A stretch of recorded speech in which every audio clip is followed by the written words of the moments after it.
कारगिल दिवस के मौके पर कारगिल योद्धाओं का सम्मान। मुंबई सहित पूरे देश में 22वां कारगिल दिवस मनाया जा रहा है। आज के दिन पाकिस्तान से जंग जीतते हुए कई वीर जवानों ने देश के नाम शहादत दिए थे। कई कारगिल वीर जवानों के हाथ पैर कट गए। कई जवानों ने देश के नाम बलिदान दे दिया।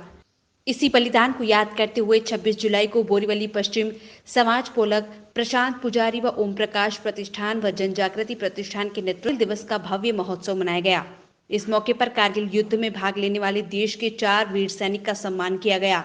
से सम्मानित सूबेदार संतोष राले, शौर्य चक्र से सम्मानित हवलदार मधुसूदन सुरवे और कारगिल योद्धा नायक दीपचंद्र, इन सभी लोगों का सम्मान अतिथि स्वरूप किया गया।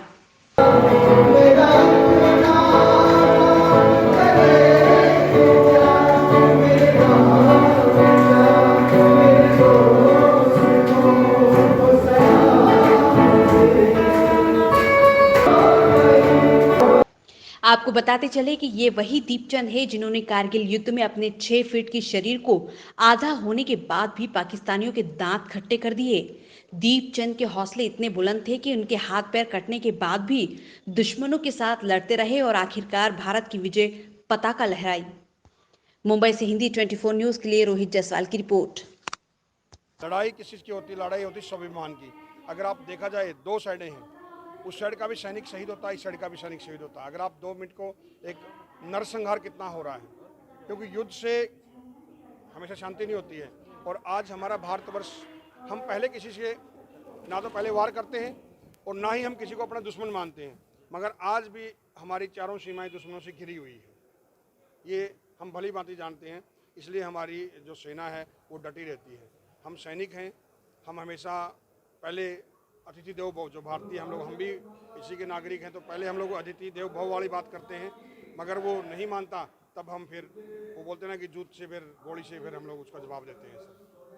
सर एक सवाल है, लगभग 22 साल हो गए इस विजय दिवस को लेकर। इन 22 सालों में कितनी राजनीतिक पार्टियां बदल गई, कितने सत्ताधारी चले गए, कितने पीएम बदल गए, क्या परिवर्तन लगता है आपको? सर देखो, परिवर्तन आया है, सोशल मीडिया का परिवर्तन बहुत ज़्यादा आ चुका है। मैं क्यों ये बात बोलना चाहता हूँ, एक सैनिक होने के नाते हम एक तो राजनीतिक से हमें इतना पता नहीं रहता। हम सैनिक देश की सेवा किसी राजनीतिक पार्टी को देख के नहीं करते, या किसी मौसम को देख करके हमारी भावनाएं नहीं बदली होती। हमारे लिए कोई भी पार्टी रहे, हमारी देश की प्रति जो वफादारी है वो हमेशा सैनिक उसी तन मन धन से करता है।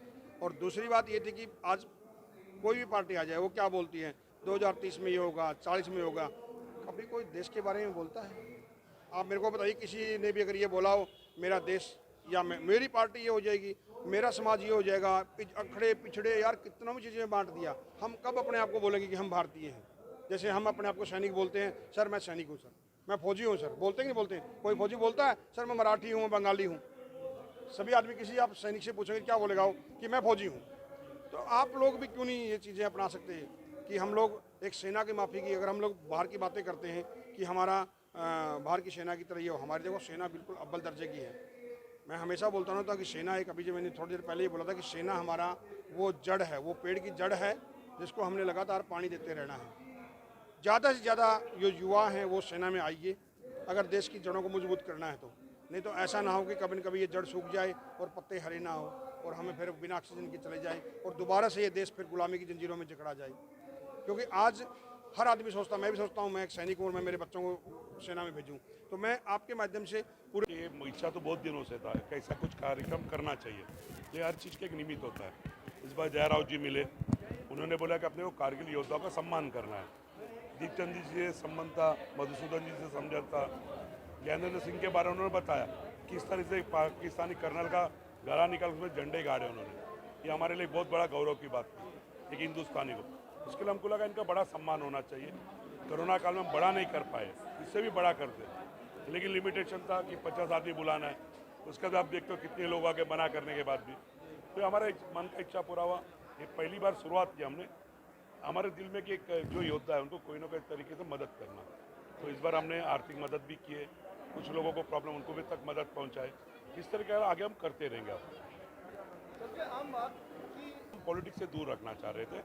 क्या होता है कि हमारे यहाँ पर मैं भले भाजपा का हूँ, कुछ सेना के है, कोई कांग्रेस के है, लेकिन ये होगा कि वो नेता को बुलाए नहीं, क्यों नहीं बुलाए, कि विवाद होता है। इसलिए युवा से दूर रखने के लिए हमने सिर्फ सैनिकों को बुलाया और सैनिक के फैमिली को बुलाया, कोई भी पॉलिटिशियन सबने नहीं बुलाया। क्या अगले साल भी इस तरह का कार्यक्रम आयोजित जरूर करेंगे। ये अब हर साल शायद होगा ये कार्यक्रम, नहीं तो कम से कम सैनिक से मिलते रहेंगे। जैसे हमारे दीपचंद जी ने बताया, आप सैनिकों का सूद लीजिए, 100% हम सूद लेंगे।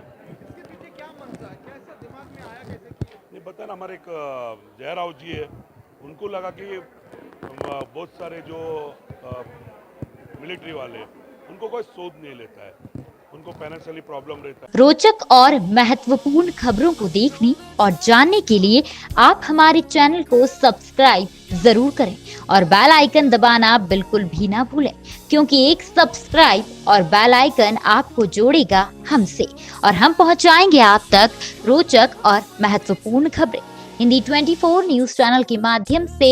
इसके लिए आप YouTube पर बगैर स्पेस दिए हिंदी 24 न्यूज टाइप करें और बेल आइकन दबाकर चैनल को सब्सक्राइब करें।